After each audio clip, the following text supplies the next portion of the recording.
Welcome to Financial Planning Explained. I'm your host, Mike Menninger, certified financial planner, owner and founder of Menninger and Associates Financial Planning. I'm pleased to have with me Lily. I am not going to try to pronounce your last name, who is the co-founder and CEO of Waterlily. Lily, thank you very much for joining me. Thank you very much for having me. Would you care to help me out? How do you pronounce your last name? Vittayarukskul. That's how I was going to say it. But I chose not to mess it up. I don't like to mess up people's names.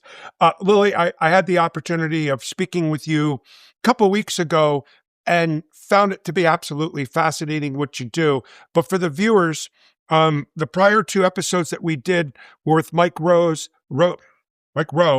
and we were talking about the fundamentals of long-term care.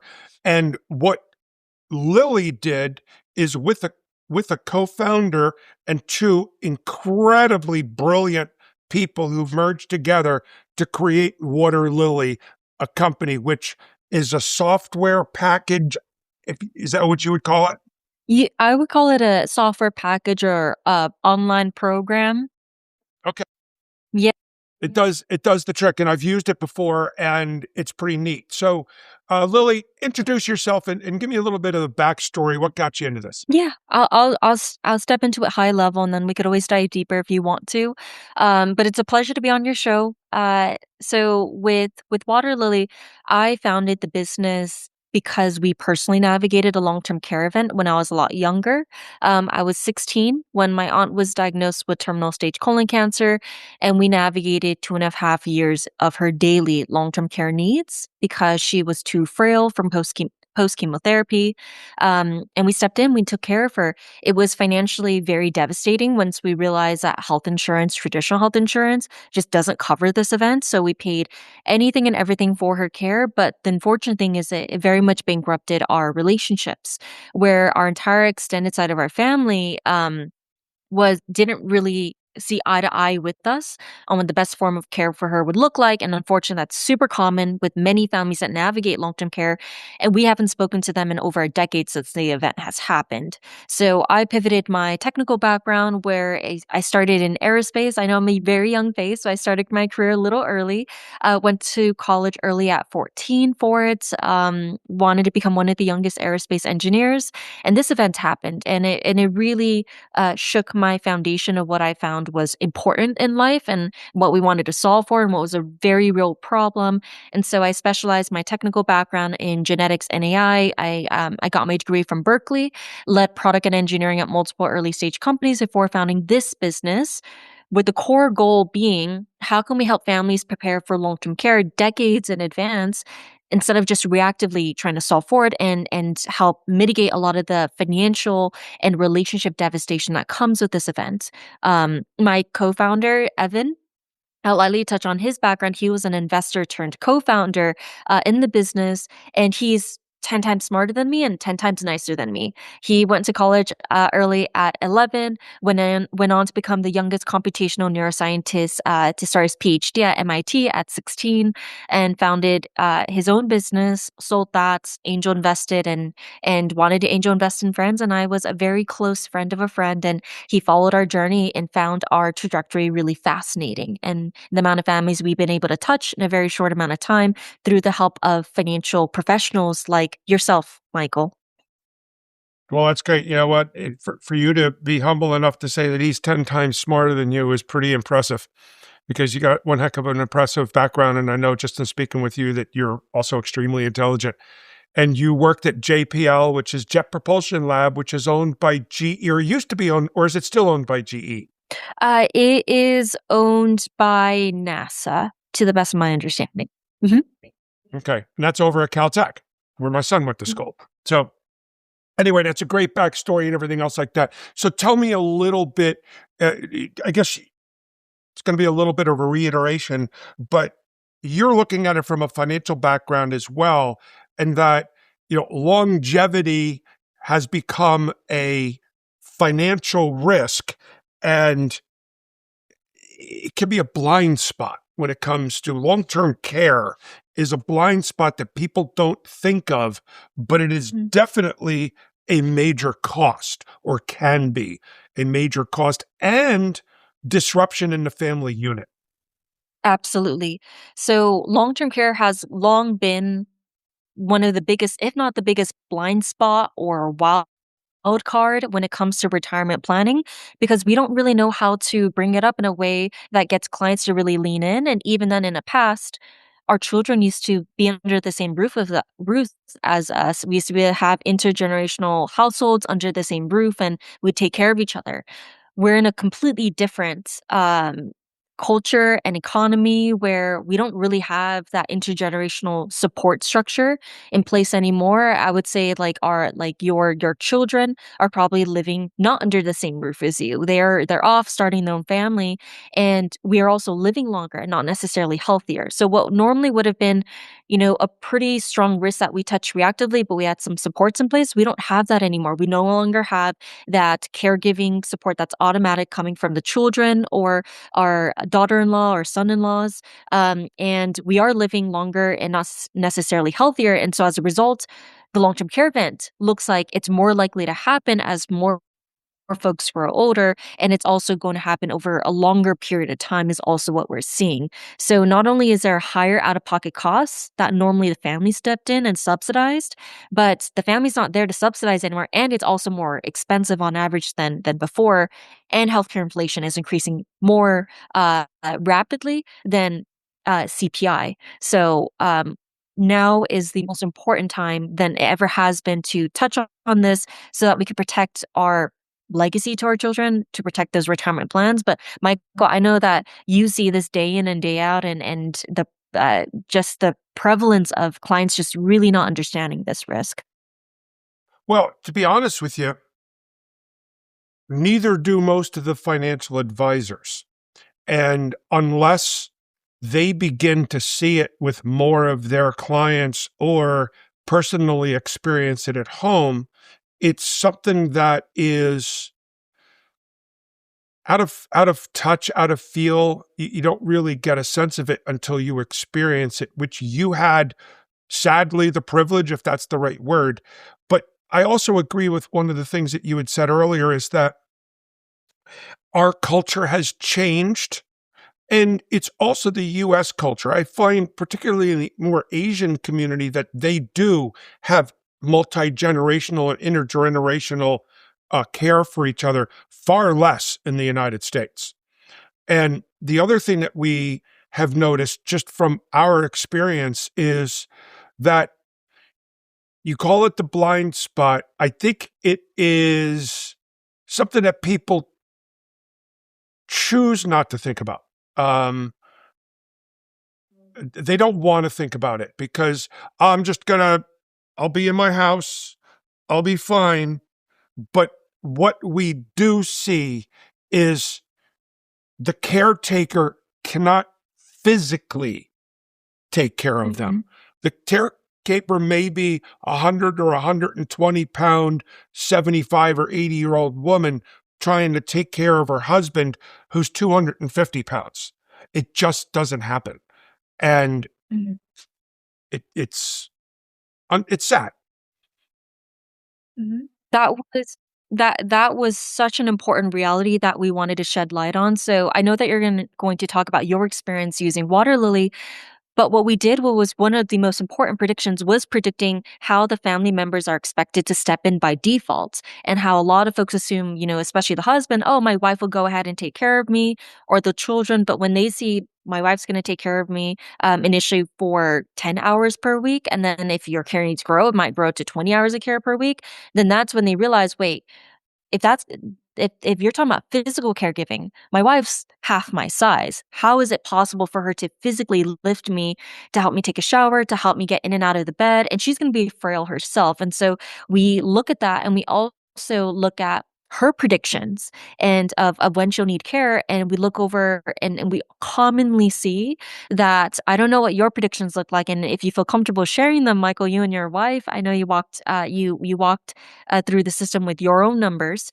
But we oftentimes see that there's going to be an overlap of care. that oftentimes that the wife is going to somehow need have a long-term care event around the same time that the husband has a long-term care event. So if she is physically unable to even take care of herself, that is even more so of a reason that this is a sort of a yellow or red alert sort of planning scenario that we need to try to avoid if we can. Absolutely. And, it's funny you mentioned that is we're experiencing that with my in-laws, where 2 years ago, they were both in great shape. It's remarkable how quickly people can spiral down when it comes to either dementia or their physical health. And it's sad to watch, it's sad to see, but I'm not sure that I'm capable of taking that level of care for someone else. I just don't know that I could do it. And the emotional impact, because we have other clients who um, it's taken an emotional toll on the healthy one because the other person who's suffering from dementia is making it really hard on the healthier person in the house. Yep.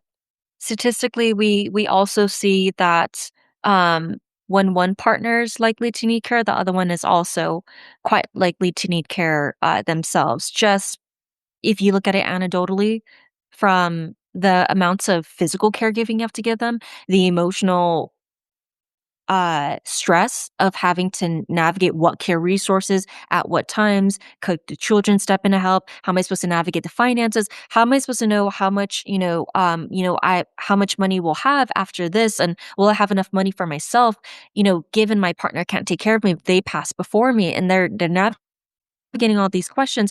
And oftentimes I see that, of course, families don't want to talk about this. Of course, clients don't want to talk about this. Of course, financial professionals don't want to talk about this. If you have to navigate all these vague variables and there's nothing kind of concrete logistically that makes it easier to try to solve the problem. If we need concretely how much money it'll cost, okay, we know a starting point of what we do. If we know logistically who's going to need care first, okay, then we know how to focus a conversation on that first person.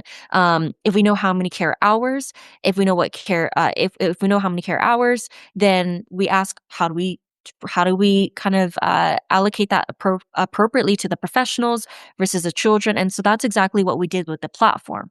We don't say anecdotally this could happen to you, which makes it hard for folks to say, well, I'm not the average. Psychologically, everyone's going to say that. But instead, we tell them, based on individuals that look like you and over 500 million data points of families that we've been following for several decades, we're going to look at the families that look most like you, and we're going to show you what they went through as a way to best educate yourself on what your trajectory could look like, and how do you want to respond to that as a result. Now that you have oftentimes a few decades to think about, how do you want to financially prepare, and what is that quality of care, and what is that legacy that you want to leave behind concretely when you see those numbers.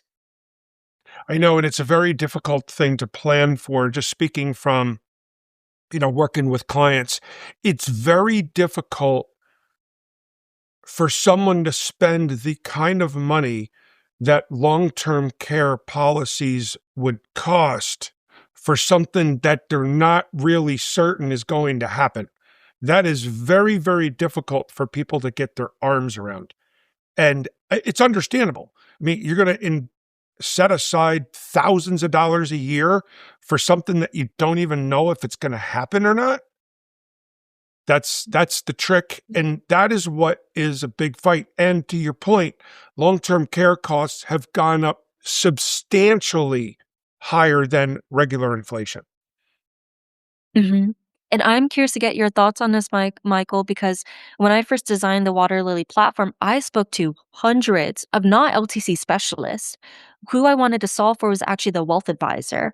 So what we did in our financial planning tools for professionals like yourself is we looked at, okay, if you're going to have a long-term care event, let's just say 24 years from now, and given how it's going to grow over time, well, why don't you put in how you are planning to invest towards this event? So some folks might say, I have a 401k, I have an HSA, I have a Roth IRA, and we say, perfect. Why don't you go ahead and model how much money you're not going to touch, and what are your assumptions of how that will grow over time, so that we could see how would your assets perform if you were to not consider coverage on this event? And do you feel comfortable with taking on that amount of risk purely from a self-funding perspective, is what it's called.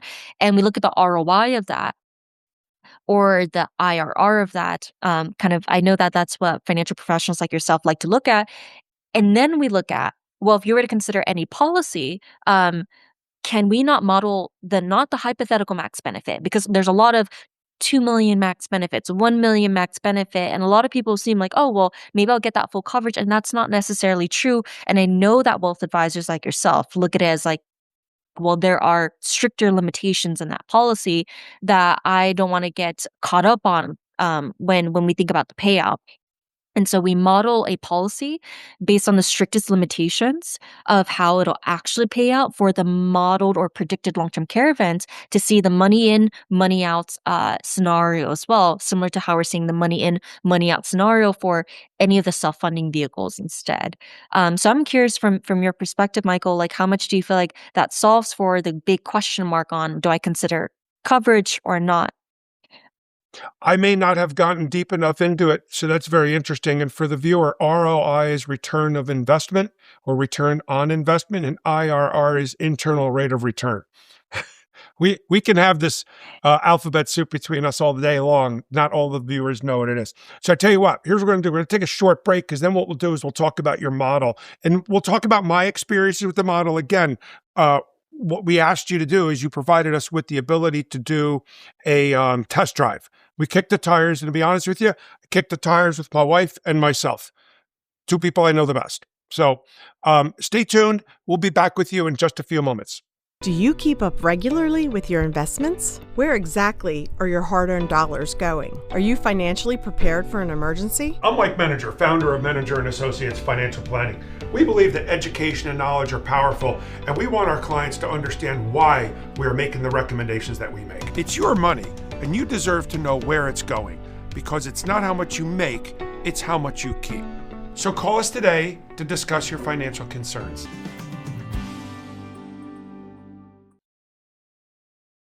Welcome back to Financial Planning Explained, and I'm here with Lily, and now we're going to talk about the model that Lily created. Now, Lily, are you the one who created the model, or was that you and Evan?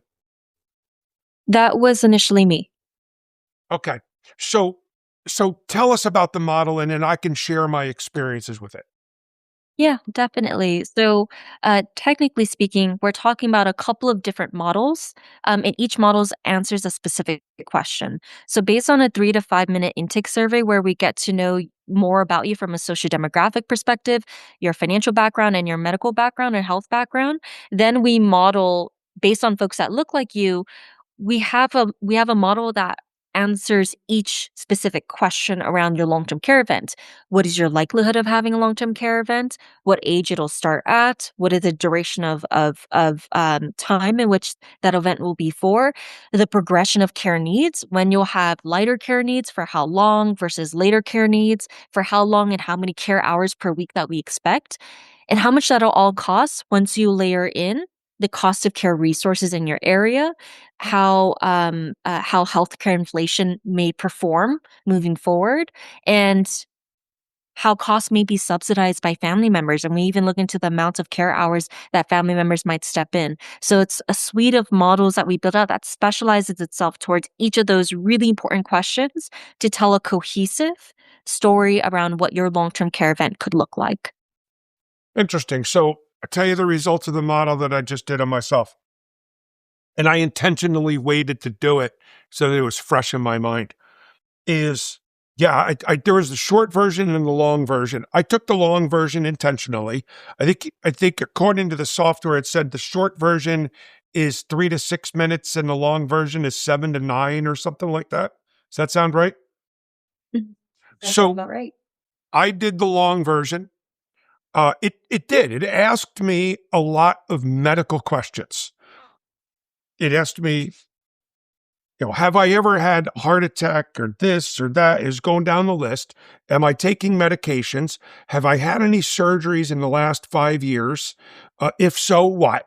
Like my knee, I had meniscus surgery, and, have you ever been to the hospital in the last 5 years? So it asked a whole series of questions with regards to that.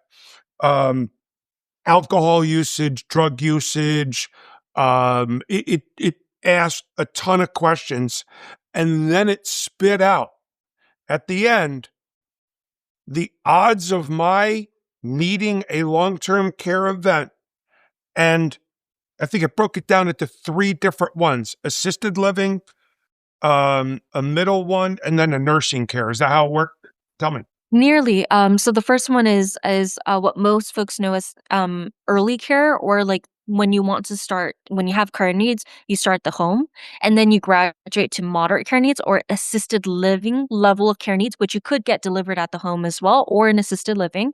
And then the final care phase, which most folks know as nursing home level care needs, where you could actually get that delivered at the home, or alternatively in a like an assisted living with nursing home level care, or a nursing home kind of facility itself. So the So, 3 care phase. Yep. and so what it did, and I don't remember what the numbers were, and I could have brought the thing, but I didn't. But what it did is it said, I am going to hit long-term care at age 84, a 79% chance of it. And I think it was like 3.5 years, which means I'm going to die at age 87. All right, I got some time left. So, and then what it did is it also referenced, because it asked me my zip code. So obviously, your database talks about where my zip code is and what the costs of care of each of these different phases might be, and projecting out. And it used a 5.4%, that I do remember. It gave me the opportunity to increase or decrease what I thought the inflation would be. And therefore, it told me when it's my time that the total amount of care that I'm going to need was going to be, I think, 1,117 or 1,017 would be the total cost in care, which then also gave me the ability to map out how do I want to pay for it. And I didn't get deep dive into that because I'm a little bit more into financial planning, and that's something that we would do. But the software does that. Tell us more about the software and what its capabilities are.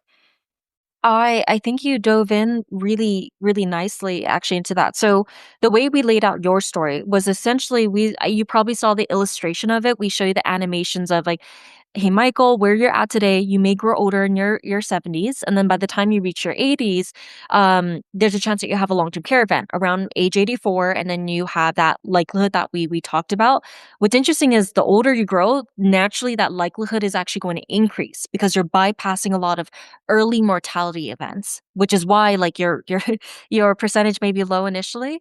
And then we talked about, you mentioned 3.5 years of care, and then we break it down into, well, it's not just nursing home level care needs, which is naturally how we historically always talked about it. It's like, oh, let's look into the cost of a nursing home. But we said actually, it's a little too crude for like, how most folks know long-term care goes. And so you start with like lighter care needs usually at the home and how that progresses into nursing home. And we show you that trajectory. So it's very clear what are your needs going to look like over 3.5 years, because it's not a short amount of time. And it's also not a low amount of dollars that we need to consider as well out of pocket. And so if you were to move forward, further into platform, the most powerful thing that happens is like, okay, at age 84, we're going to try to somehow solve for a bucket of just over $1 million.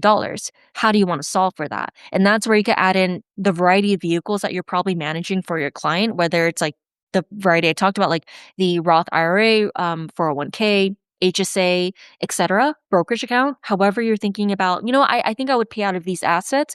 Well, you could share those assumptions and we could see from where you're starting today and how you might want to contribute to it or not.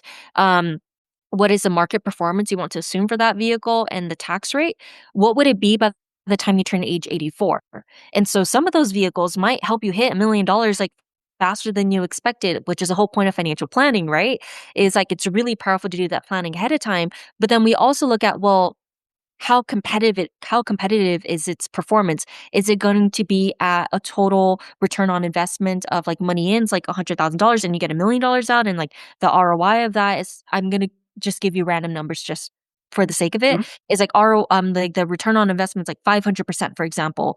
Might be for like an HSA, but then if you consider, well, what if I had $100,000 in my brokerage account instead? Well, if it has a tax rate associated, with it that's quite high, the ROI or return on investment on that might be 400%. So for a financial professional like yourself, you might say, well, this one's going to be more competitive. You're going to get more dollar in, dollar out efficiency. Maybe we should consider the HSA instead, for example. And we can model the same scenario for any policy that you already have so that you can analyze, well, if I have an existing policy, how much of my event is it already going to cover? Not a hypothetical max, but how would this policy get activated under my modeled long-term care plan that I just built out about where I want to be, how I want to receive care, etc.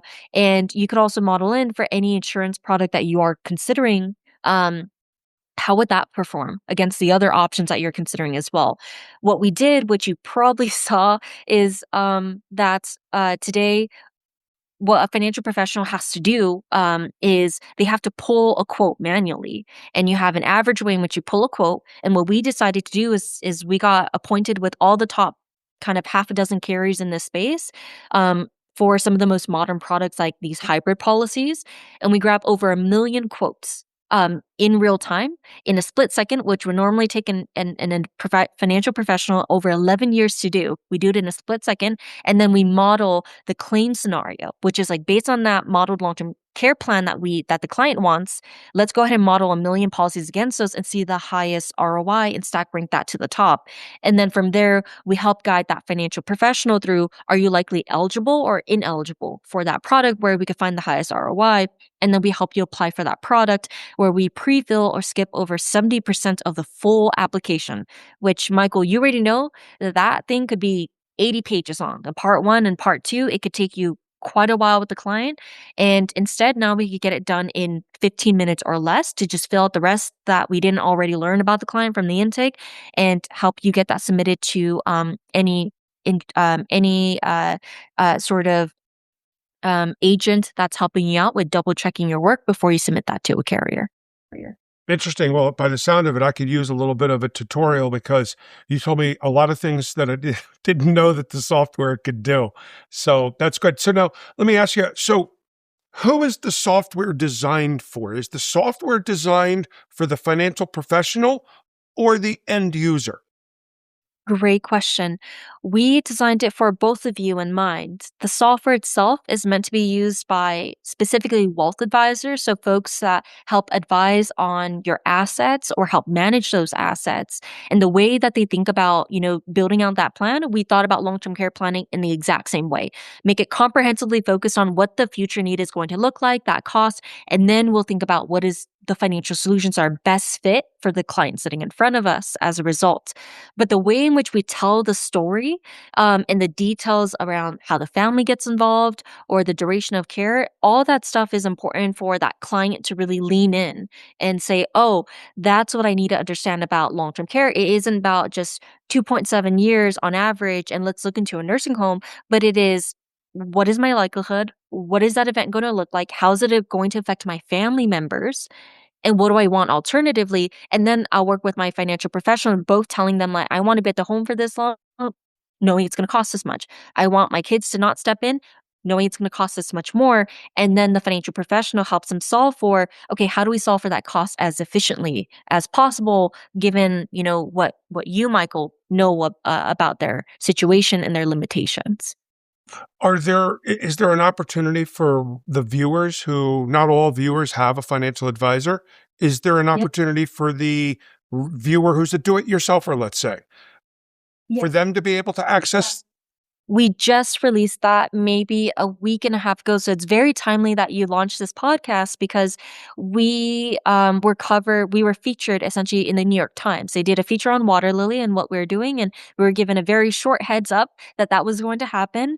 And we already had thousands of families on our wait list, and so we decided to open up the predictions part of Waterlily to the public and let it be moderated by our licensed subsidiary, the one that is able to show you quotes, help guide you through being able to apply for that product. We use the same licensed subsidiary to safely show any consumers, what their predictions will look like self-guided. So they could go to waterlily.com and they click on any of the buttons that say start for free. And we still have a slew of families that are just going through every single day right now and filling out an intake form for themselves just so that they could actually understand what is my future long-term care event going to look like? And we give them a light hint at what the cost is. Now, if they want to go really understand what is the exact cost, what is the cost breakdown, then that's where they essentially can reach out and schedule a meeting with our licensed support and get access to those planning tools, or move past a very subsidized yearly subscription where we just give you access to all of it, self-service as well.